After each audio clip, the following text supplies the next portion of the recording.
Bienvenue à tous. Voilà un énième rapport qui tire la sonnette d'alarme concernant l'économie marocaine. Le rapport diagnostic du secteur privé de la Banque mondiale. Il n'y va pas par quatre chemins. Tout simplement, le modèle marocain est à bout de souffle. Ce document de 154 pages analyse le marché national, formule différentes recommandations pour une deuxième génération de réformes. Alors, quels sont les principaux points que le Maroc doit améliorer? Quelles recommandations de la Banque mondiale? C'est le premier sujet des décodeurs atlantiques. Vos décodeurs ce matin, Hicham Hamadi, bonjour. Bonjour. Analyste politique et économique, président du conseil d'administration de Hitch Maroc. Amine Diouri, responsable PME chez Inforisk de Wall Street, nous rejoindra dans quelques instants. En deuxième partie d'émission, nous parlerons innovation avec le classement par pays de l'Organisation mondiale de la propriété intellectuelle. Il vient de sortir. Bonne nouvelle, le Maroc progresse, gagne 2 places par rapport à l'an dernier. Le Royaume devient la 74e économie la plus innovante sur les 129 évaluées. Comment expliquer cette progression? Faut-il s'en réjouir? C'est moyen tout de même. Comment rebondir davantage? C'est ce que nous verrons. Vos réactions, vos questions, comme d'habitude, sur la page Facebook de l'émission ou sur Twitter avec le hashtag LDA. C'est parti.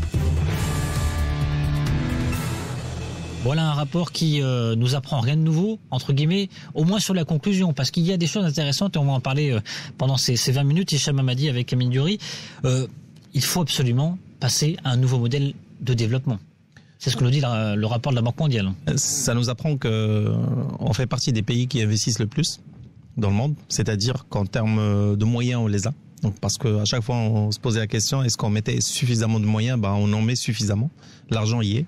Et on est l'un des pays qui en met le plus d'ailleurs, par rapport à son PIB. Exact, qui en mettent moins avec plus d'efficacité. Les exemples sont cités. Et donc, on a un vrai problème d'efficacité. On met énormément d'argent qui, en gros, ne sert à rien et qui n'apporte pas énormément en termes de croissance et en termes, on va dire, de création d'emplois et en termes de création de valeur ou de richesse. Et donc, ça veut dire qu'il va falloir qu'on revoie, à mon sens, non pas le modèle, mais qu'on revoie la chaîne de ces distributions. C'est quand on décide qu'il y a un investissement, comment cet investissement est géré, et puis après, comment il est distillé au niveau de l'économie nationale. Donc là, on a déjà un premier outil, c'est la loi organique des finances qui termine son application. Ça permet d'évaluer des budgets sur 3 ans, d'évaluer concrètement les investissements qu'on fait, d'y voir plus clair en tout cas, mais ça ne suffit pas, Hicham Hamadi? L'évaluation est bien, maintenant il faut qu'il y ait de la sanction. Parce que ce qu'on préconise à chaque fois, c'est que on évalue les administrations en fonction de leur rendement et qu'il y ait les bonus-malus en fonction de ce qu'ils font. Donc qu'il y ait la sanction ou soit de performance, soit de sous-performance. Donc il va falloir qu'il y ait ça. Parce que c'est qu'avec ça qu'on avancera. Et ça endiguera derrière la corruption et puis après les marchés Parce qu'on a les rapports de la Cour des comptes, par exemple. Bien sûr. On sait ce qui ne va pas. Reste les suites, reste les sanctions. Reste les sanctions et reste le suivi. Donc en gros, il faut cette culture de se dire, on a mis sur la table de l'argent, comment cet argent est utilisé, où est-ce qu'il va et est-ce que cette utilisation est efficace. Alors vous nous disiez taux d'investissement parmi les plus élevés au monde. C'est une moyenne de 34% du PIB par an que le Maroc investit depuis le milieu des années 2000. Et certains pays tels que la Colombie, les Philippines et la Turquie ont atteint avec ce montant d'investissement, des montants d'investissement un peu plus faibles, les 4% de croissance durant des décennies, alors que le Maroc est à peine à 2,9% entre 2000 et 2017. C'est sûr, il y a une vraie défiance envers les institutions, envers le gouvernement. Il y a une confiance qui s'est dégradée. Donc, ce qui fait que malgré les efforts qui sont faits, les énergies ne sont pas focalisées sur une seule vision. Donc, Monsieur Communication et Monsieur PME, Amine Diouri chez Inforisk est avec nous. Bonjour Amine. Bonjour à tous les deux, désolé. En retard avec l'ONCF? Toujours, malheureusement. Bon, il y a des nouveaux trains qui vont être mis en place à partir de vendredi pour l'Aïd. C'est pas un problème de train, c'est un problème de ponctualité, c'est autre chose. Ponctualité dans les administrations, efficacité de l'administration. On en parle un petit peu avec Hicham Hamadi. C'est un des points qui est souligné par ce rapport de la Banque mondiale. L'efficacité de l'investissement public est encore une fois mise en cause. Oui, effectivement. Donc le problème, c'est pas tant l'investissement, 34% du PIB, essentiellement public, c'est le retour sur investissement, c'est les créations d'emplois. Et là-dessus, on est très mauvais, pardon. Ouais. 200 000 emplois créés en Turquie, par exemple, à peu près par an. 200 000 emplois, 200 000 personnes qui arrivent sur le marché du travail ici au Maroc, et à peine 20 000 emplois ou 24 000 emplois en moyenne par an depuis un peu plus de 10 ans maintenant. Oui, effectivement. Moi, ce que je voudrais dire par rapport à ce rapport, c'est il dresse un diagnostic qui, bon, on l'a déjà fait. Je veux dire, tout ce qui est dit là-dedans a été dit à de très nombreuses reprises. Oui. Peut-être certains points qui n'ont pas été assez. Oui, assez effectivement. Je pense notamment à la question de l'informel. Oui. Très peu. On peut pas parler à la fois. On peut pas parler du secteur productif privé et ne pas parler de l'informel qui gâche beaucoup de choses. Par rapport aux entreprises qui travaillent dans le secteur formel. Hicham Hamadi, vous, qu'est-ce qui vous a surpris le plus dans ce rapport? Non, les constats sont connus. Le fait de les écrire et de les chiffrer donne une mesure de l'ampleur. Le fait de dire qu'on fait partie des pays qui investissent le plus au monde nous permet de savoir qu'on a les moyens, on a de l'argent. Parce qu'on se disait toujours on mettait pas suffisamment de moyens. Par contre, là où le bas blesse, c'est que malgré ces investissements, il y a une vraie dégradation de la confiance. On le voit au niveau de la défiance qu'on a envers les institutions, envers le gouvernement. Deuxième chose, aussi en termes de participation dans la vie de la cité. Quand 1% des entreprises participent dans les 8/10 des recettes fiscales, c'est qu'il y a un problème. Oui. Quand vous avez, en gros, personne ne paye l'impôt, c'est pas normal. Quand vous avez énormément d'entreprises qui ne sont pas affiliées à la CNSS ou à l'AMO, ce n'est pas normal. Ça veut dire que le secteur, on a une économie qui est régie par énormément d'informels, énormément d'évasion. Donc les gens pensent à tort qu'ils sont plus smart et plus intelligents en faisant cela. Et le prix à payer, c'est nous tous. Et en gros, c'est que c'est qu'on paye pour les autres. Et c'est la somme d'énergie qui y est pas. C'est que les moyens sont là. Par contre, chacun fait son bout de chemin tout seul et les énergies ne s'unissent pas pour faire en sorte à ce qu'on avance tous ensemble.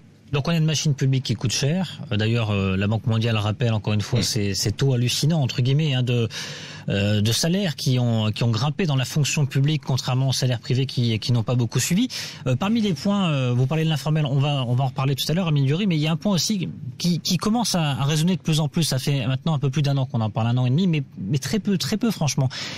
On parle du secteur de l'automobile par exemple, qui est un des secteurs phares aujourd'hui, qui exporte beaucoup, on le sait. Qu'est-ce qu'on nous dit, que nous dit la Banque mondiale, qu'aujourd'hui les champions locaux ont du mal à se greffer à la chaîne de valeur mondiale. Et oui, et pourtant on pensait qu'avec les secteurs champions comme l'aéronautique, l'automobile et l'offshoring, on peut ajouter les énergies renouvelables, on pouvait créer beaucoup d'emplois. Et on se rend compte, d'après de ce rapport, que en réalité, ce n'est pas tout à fait le cas. On crée finalement pas suffisamment d'emplois avec ces secteurs. Et d'autre part, on n'a pas de champions nationaux qui sont capables de se greffer dans cet écosystème notamment de l'automobile. Mais pourquoi? Parce qu'on a un défaut d'innovation. On a un défaut de fabrication. On fabrique pas bien nos ressources humaines. Ouais. Moi, j'ai une phrase que j'ai retenue qui, à mon avis, résume un peu le rapport. C'est la PME marocaine typique n'exporte pas, n'innove pas et n'embauche pas. Pour moi, tout est dit dans ce rapport, dans cette phrase. Le problème, il est là, c'est qu'aujourd'hui, on a un système productif privé qui finalement n'avance très peu, qui a beaucoup de freins. La Banque mondiale en cite quelques-uns, à mon avis pas tous et à mon avis de manière lacunaire.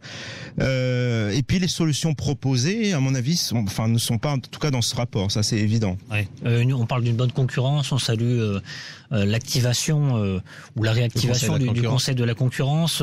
On parle de services essentiels qu'il faut apporter aux PME. On parle de financement également des TPE. Bref, des choses qu'on répète depuis des années. Par exemple, un exemple tout bête. Par exemple, quand on parle de développer l'entrepreneuriat et la PME, une des solutions proposées, c'est améliorer l'accès au financement. Oui, je veux bien, mais on fait comment? Cette problématique, on l'a posée des centaines de fois. On voit aujourd'hui, on constate la panne du crédit. On a vu beaucoup de réunions CGEM, BAM, GPBM. Oui. Donc je veux dire, cette question de l'amélioration à l'accès financier, c'est bon. Le constat il est là, mais les solutions elles ne sont pas là. Hicham Hamadi. C'est ce qu'on dit toujours. Il nous manque des fonds d'investissement, des capitaux risqueurs qui n'existent pas au Maroc. Une entreprise au stade de création, personne ne veut la financer. Bon, qu'est-ce qui va les faire venir? Il nous faut des capitaux risqueurs. Il faut qu'on ouvre ça. Il faut qu'il y ait la défiscalisation de ce type. Les business angels, c'est un mode de financement qui existe au Maroc, qui se fait par on va dire d'une manière complètement informelle, par le fait qu'on connaît quelqu'un, qu'on a de la famille et qui vont mettre de l'argent, et il va falloir structurer cela. L'appel aussi à l'épargne publique, enfin le crowdfunding, c'est quelque chose qui n'a pas encore vu le jour. Enfin, les mécanismes sont connus. Il suffit simplement de se dire, on doit sortir de notre manière de penser qui est complètement standard et qui est rédhibitoire.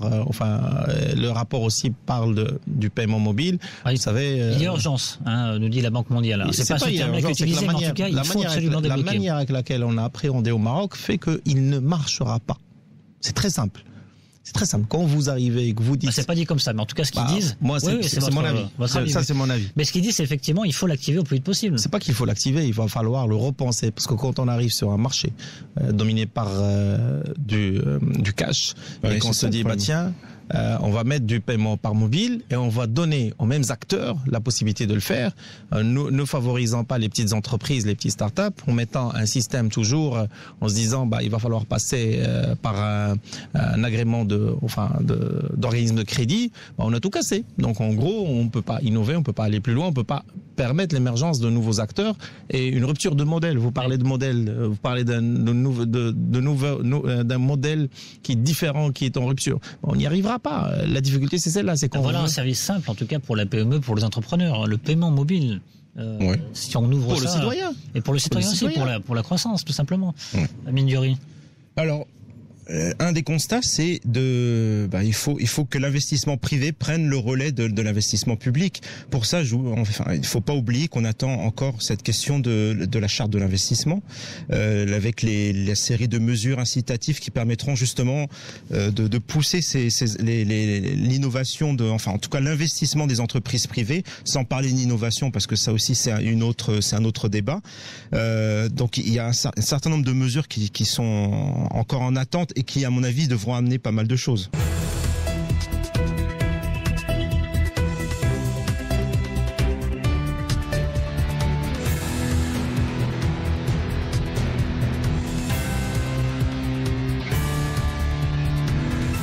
La suite des Décodeurs Atlantiques, bienvenue à tous si vous nous rejoignez. Nous parlons ce matin du rapport de la Banque mondiale sur le secteur privé, diagnostic du secteur privé, c'est son titre. On en parle ce matin avec Amine Diouri, responsable communication et PME chez Inforisque Dun & Bradstreet. Rebonjour. Bonjour. J'aime bien vous appeler Monsieur Com ou Monsieur PME chez Inforisque Dun & Bradstreet. Hicham Hamadi avec nous également. Rebonjour. Bonjour. Monsieur Hitch, président du conseil d'administration de Hitch, analyste politique et économique. On a fait un peu le tour des principaux points de ce rapport de la Banque mondiale qui nous apprend rien de nouveau. Ce sont surtout des constats qui ont été établis ces dernières années. En tout cas, il y a nécessité absolument de passer à un nouveau modèle de développement. Vous parlez tout à l'heure, Hicham Hamadi, des solutions de paiement mobile. Place à l'innovation, c'est un point qui est pas mal abordé tout de même dans ce rapport de 154 pages de la Banque mondiale. Qu'est-ce qu'il faut faire de plus, franchement, pour davantage innover? On va en parler tout à l'heure en deuxième partie, mais s'il y avait peut-être 2-3 points qu'il faudrait faire pour soulager les entreprises qui innovent aujourd'hui. Le point principal, c'est d'ouvrir le marché à la concurrence. C'est que la possibilité de l'entreprise de se faire financer, c'est d'avoir des capitaux risqueurs, de faire appel à l'épargne publique, donc du crowdfunding, et puis après ouvrir à la concurrence, casser les rentes quand on parle de la rente bancaire et qu'on arrive sur le paiement mobile et on l'attribue à l'ensemble de la place bancaire. Et puis après, on met une barrière en disant, tiens, il va falloir être un organisme de paiement pour pouvoir l'opérer. La solution est que ça n'émerge pas. Donc, il va falloir casser avec le modèle existant en se disant, il nous faut des acteurs qui sont dans l'innovation, qui sont capables de créer un nouveau modèle, qui sont capables d'aller au-delà de ce qui existe.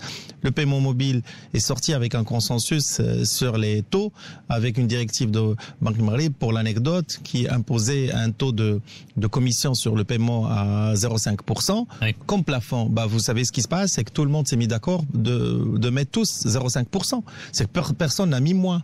Ils se sont dit, c'est le plafond, on va s'aligner sur le plafond. C'est quelque chose qui ne permettra pas, on va dire, l'innovation et de faire en sorte à ce que on puisse faire de l'intégration de l'informel. Si on l'aurait fait autrement avec un autre modèle en permettant à d'autres entreprises de rentrer dans ce secteur, vous pouvez payer votre plombier, vous pouvez payer un artisan via le mobile avec une taxation moindre parce que les structures sont moins lourdes, parce que le modèle économique de ces entreprises est autre. C'est ça le mal de ce pays, c'est qu'on fait des choses, mais on les fait avec une manière qui fait qu'on revient à nos anciennes méthodes, et ça ne permet pas de faire décoller, ça ne permet pas de créer de l'emploi. Autre point de ce rapport de la Banque mondiale, Amine Diouri, les IDE accentuent les disparités. On en parle peu souvent de ça aussi.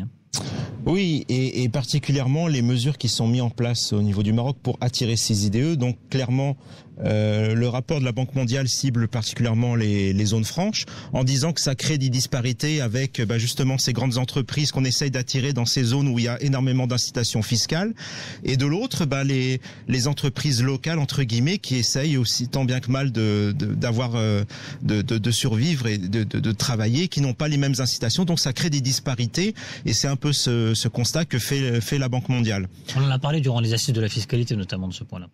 Oui, effectivement, mais bon, je pense que là-dessus, c'était un choix fort du Maroc de vouloir justement développer des secteurs forts comme l'aéronautique, l'automobile. Je pense que les choix à ce niveau-là ont été intéressants.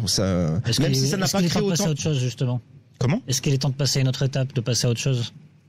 Par rapport à cette question de la zone franche, effectivement, peut-être atténuer cet écart entre les entreprises qui sont dans les zones franches et celles qui sont à l'extérieur, trouver un mécanisme pour favoriser celles qui sont à l'extérieur de ces zones franches.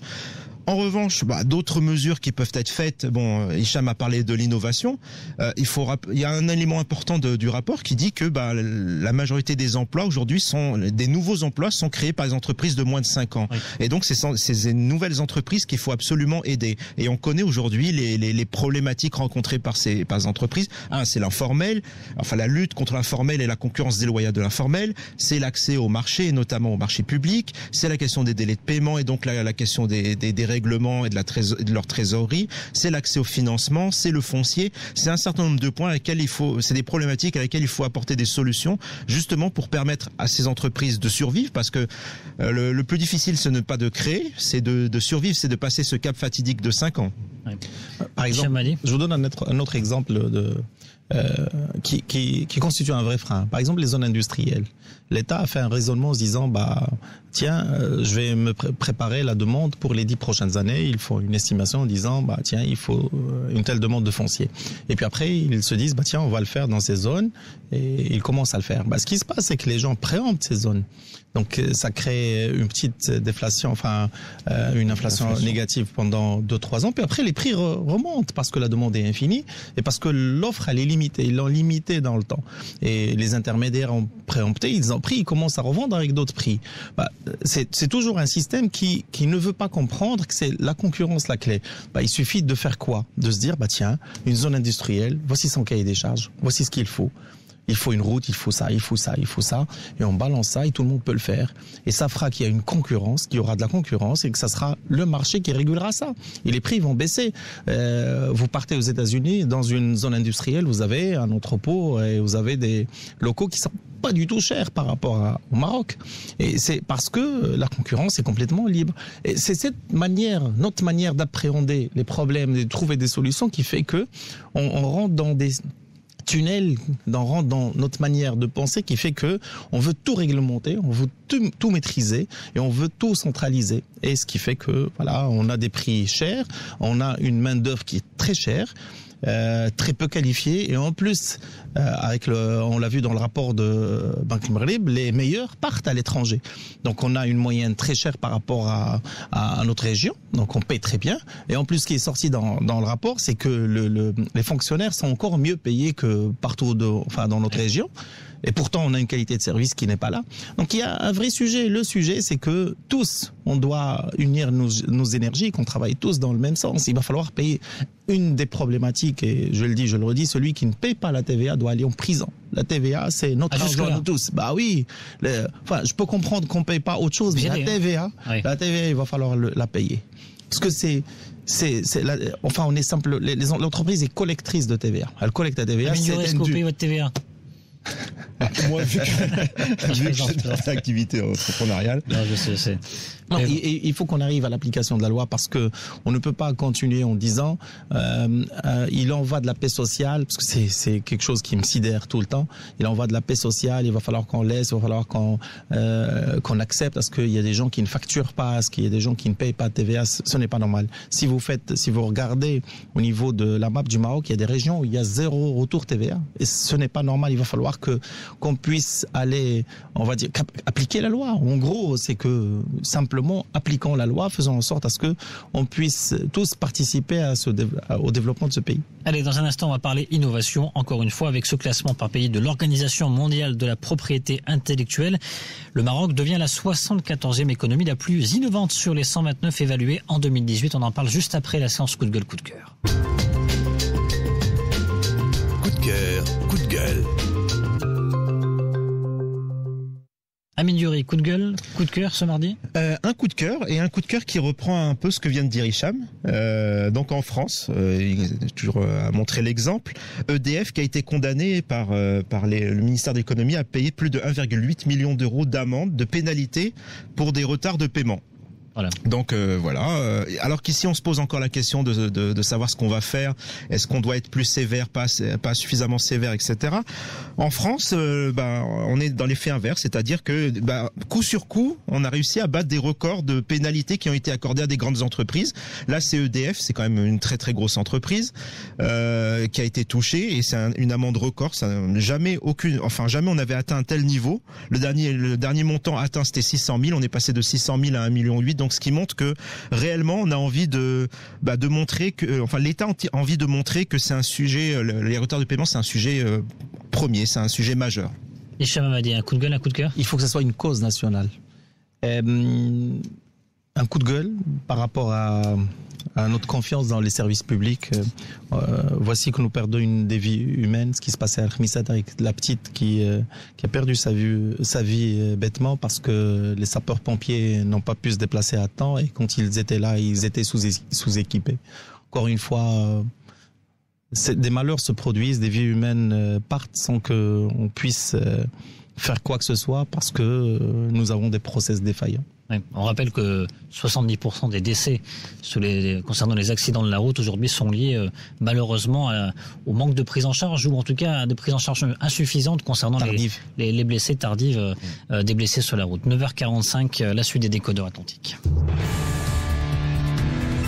Deuxième sujet ce matin que nous abordons, c'est ce classement de l'Organisation mondiale de la propriété intellectuelle, classement des pays les plus innovants. Le Maroc n'est pas 100e, le Maroc n'est pas 90e, le Maroc n'est pas 80e, le Maroc n'est pas 70e non plus, le Maroc est 74e. Plus de place par rapport à l'an dernier, est-ce qu'on doit s'en réjouir, Amine Diouri, très franchement ? Bon, se réjouir, disons que nous n'avançons pas dans le classement, nous sommes quasiment au même niveau. C'est un classement somme toute moyen, mais bon, ça correspond aussi au niveau d'investissement qu'on fait aujourd'hui dans l'innovation. Il faut rappeler quand même que le Maroc, c'est un budget de 0,8% du PIB en matière de recherche et développement, que le Maroc compte à peu près 1000 personnes, 1000 profils innovants pour 1 million d'habitants. Donc, et en plus, ces 1000, ils sont très recherchés. Donc, dès qu'ils ont l'occasion de quitter le Maroc, ils partent.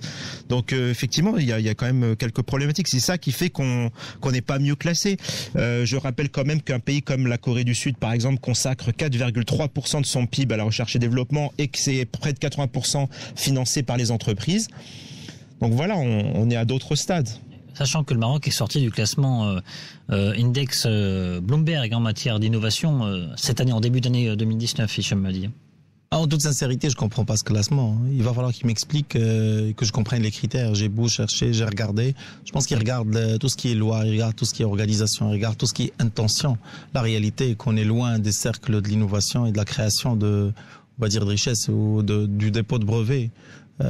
Quand on voit des pays qui sont à des centaines de milliers par an, Nous, on n'est à rien et la majorité de nos dépôts se font par les Marocains résidant à l'étranger. Donc, en tout cas, ça rejoint ce classement Bloomberg Index, qui a fait sortir le Maroc donc de son classement, parce que le Maroc auparavant était dans le top 50. Le classement a été élargi en début 2019 à 60 pays et le Maroc n'y figure pas. Donc ça veut dire bien que on est vraiment en deuxième partie de tableau sur les 200 pays. Voire en troisième, parce que la réalité est que en ce qui concerne les lois, en ce qui concerne les prédispositions, il y a quelque chose, c'est sûr. Maintenant, en termes d'application et en termes de support, parce que ce qu'il faut pour pousser l'innovation, c'est le support. C'est qu'est-ce qu'on met sur la table. Comment on pousse une entreprise à investir dans la recherche et développement, comment on pousse un chercheur, quelque part, à réfléchir, à aller dans la recherche fondamentale. C'est là où il n'y a pas. C'est qu'en termes de loi, oui, c'est vrai qu'on a beaucoup de prédispositions, mais en termes de moyens et en termes d'incentives directs, il n'y en a pas. Vous savez, un chercheur au Maroc, ça ne gagne pas sa vie. On a beau parler de partenariat public-privé dans ce sens, c'est très embryonnaire. Donc je ne comprends pas réellement ce classement. Bon, c'est vrai, si on veut se dire, tiens, on est bien quelque part et on a un classement qui nous permet de flatter notre ego, allons-y. Ou se dire, on est meilleur que d'autres pays qui viennent de sortir de crise, allons-y. La réalité est que je pense qu'on n'est pas dans dans les radars des gens qui créent de la technologie, des gens. L'exemple type, c'est que ce qui est sorti dans le rapport de la Banque mondiale qui disait que les sous-traitants de rang 1 et de rang 2 n'arrivent pas à s'intégrer dans la chaîne de valeur mondiale. C'est qu'on est monoclient. C'est qu'ils se sont suffis à ce qu'ils font au niveau local. On parle d'automobile et on parle d'aéronautique. C'est qu'ils n'arrivent pas à intégrer. Ok, très bien. Elle est où l'innovation dans ce cas? Si on arrive à produire pour un acteur, pourquoi on ne produit pas pour les autres acteurs? C'est révélateur de notre incapacité d'aller au-delà de ce qu'on fait. C'est aussi une habitude marocaine, c'est toujours on dorme sur nos lauriers. On a un client, on le sert bien et on se dit très, très bien, ça nous génère notre pain et notre beurre et basta. Voilà, donc c'est très révélateur du mindset. Si on veut devenir un vrai pays créateur de technologie, il va falloir d'abord qu'on intègre des chaînes, qu'on soit compétitif par rapport à ce qui se passe dans le monde. Vous savez, un fournisseur automobile travaille avec tout le monde. Amin Diouri. Oui. Et pour pas non plus rester sur des éléments négatifs, je tiens aussi à ajouter qu'il y a quand même des points très positifs en matière d'innovation, en tout cas des progrès qui se sont faits ces dernières années sur deux aspects: un sur la recherche en elle-même, l'écosystème de l'innovation, et deux sur le financement. Le financement, c'est tout le système Innovinvest qui a été mis en place, 700 millions de dirhams, financement, préamorçage, capital risque pour les sociétés innovantes. Ça, c'est quand même quelque chose de très nouveau et qui commence à porter ses fruits. C'est une très bonne chose. Des efforts qu'il y a de 2-3 ans à peine. Voilà, exactement. Ça devrait être pris au niveau des classements normalement, parce que c'est quand même une avancée majeure. Parce qu'avant, on disait qu'il y avait de l'innovation, mais pas de financement pour pouvoir aller plus loin. Là, aujourd'hui, c'est le cas. On a quand même tout un écosystème autour de l'entrepreneur innovant. C'est-à-dire qu'il n'y a pas simplement du financement, il y a de l'incubation, il y a du conseil, il y a quand même tout un écosystème intéressant. De l'autre côté, il y a aussi au Maroc, il y a quand même, il faut le reconnaître, un écosystème de la recherche et l'innovation. Pour citer plusieurs exemples, il y a évidemment Massir, qui est l'exemple le plus connu. Récemment, PSA, qui s'est implanté au Maroc, a ramené avec lui sa cellule de recherche et développement. Donc, par exemple, aujourd'hui, cette cellule, elle contient plus de 300 personnes et ils ont monté, pour la première fois au Maroc, un moteur 100% intégré au Maroc, et ils vont présenter bientôt leur premier véhicule construit un véhicule entièrement construit sur Made in Morocco. Ouais. Donc, il y a quand même pas mal de choses qui sont mises en place, sans parler des clusters, 11 aujourd'hui au Maroc, les cités de l'innovation, etc. Donc, on peut dire qu'il y a quand même un écosystème qui est en train de se mettre en place. Bon, des mesures simples à mettre en place rapidement, Hicham Madi, pour booster l'innovation, en dehors de ce qu'on vient de parler? Est-ce qu'on peut en espérer dans le prochain budget 2020 notamment? C'est très simple. Parce qu'on parle notamment d'efforts fiscaux encore qui vont être mis en place pour les startups. Il y a des efforts qui coûtent 0 dirham. Il y a le crowdfunding. C'est quelque chose qu'il va falloir ouvrir. Si on veut pousser et favoriser le financement d'entreprises qui vont dans des schémas de rupture, qui croient en une idée, en un modèle qui n'existe pas, il va falloir la financer. La banque ne sait pas le financer. S'est posé cette question, le Maroc s'est posé cette question depuis une dizaine d'années. Les banques ne savent pas faire. Il y a la CCG qui arrive à mettre de la garantie, arrive à mettre aussi de l'argent dans quelques pépites, mais il va falloir ouvrir cela à tout le monde. Il y a tout un chacun qui peut financer. Le crowdfunding permettra de faire cela. Et ça, il faut l'ouvrir. Deuxième chose, tout ce qui est business, ça, ils vont de pair, c'est capital risque et business angel. Le point de départ, c'est celui-là. C'est comment permettre à quelqu'un qui croit en une idée d'aller plus loin. Comment lui donner la possibilité d'être accompagné, la possibilité d'avoir des moyens pour concrétiser son idée. Et c'est que comme ça qu'on cramera, enfin je le dis toujours, il va falloir accepter de cramer un certain nombre de l'argent et de se dire sur 10 entreprises, on va en perdre 9 et on a une qui arrivera à se hisser à un rang intéressant. Sinon, on va rester avec notre système qui permet aux 10 d'exister, mais aux 10 d'être sous-capitalisés, des petites entreprises qui papillonnent entre 1 et 2 millions de dirhams et qui nous paieront jamais d'impôts parce qu'ils n'ont pas les moyens de les faire. Et ils ne génèrent pas suffisamment de rentabilité. Donc il faut qu'on ait des mesures assez franches qui permettent l'éclosion des pépites, qui permettent la transformation et on va dire la génération d'une nouvelle ère d'entrepreneurs. Le top 50, c'est pas pour demain, Amine Diouri? Ou est-ce qu'on essaye de terminer en étant optimiste? Non, pour demain, j'en sais rien, mais en tout cas, ce qui est certain, c'est que l'effort... Après-demain, peut-être après-demain. Effectivement. Ce qui est important, c'est de voir l'effort. Si on était on voyait dans un système où il ne se passe rien, je dirais effectivement que rien ne va changer ni demain, ni après-demain, ni les jours d'après, mais bon, des choses sont mises en place. J'ai cité Innovinvest. Voilà, après, il faut attendre, effectivement, voir ce que ça va donner dans les prochaines années, combien d'entreprises on va financer, combien on va réussir à faire éclore de vraies pépites, partir de petits projets et voir des entreprises rentables qui grandissent. C'est ça, à mon avis, le véritable challenge pour les prochaines années. Merci beaucoup, messieurs Amine Diouri, monsieur Com et monsieur PME chez Inforisque. À très bientôt. À bientôt. Hicham Hamadi, monsieur Hitch, président du conseil d'administration de Hitch Maroc, analyste politique et économique. Vous restez avec nous dans quelques instants. Les experts atlantiques, c'est le retour à la rentrée. C'est le Flash Info avec Mourad Baba qu'on retrouve dans quelques instants. À 10h pile, bien évidemment, en langue arabe. Je vous retrouve demain pour un prochain numéro des Décodeurs Atlantiques. Excellente matinée à toutes et à tous.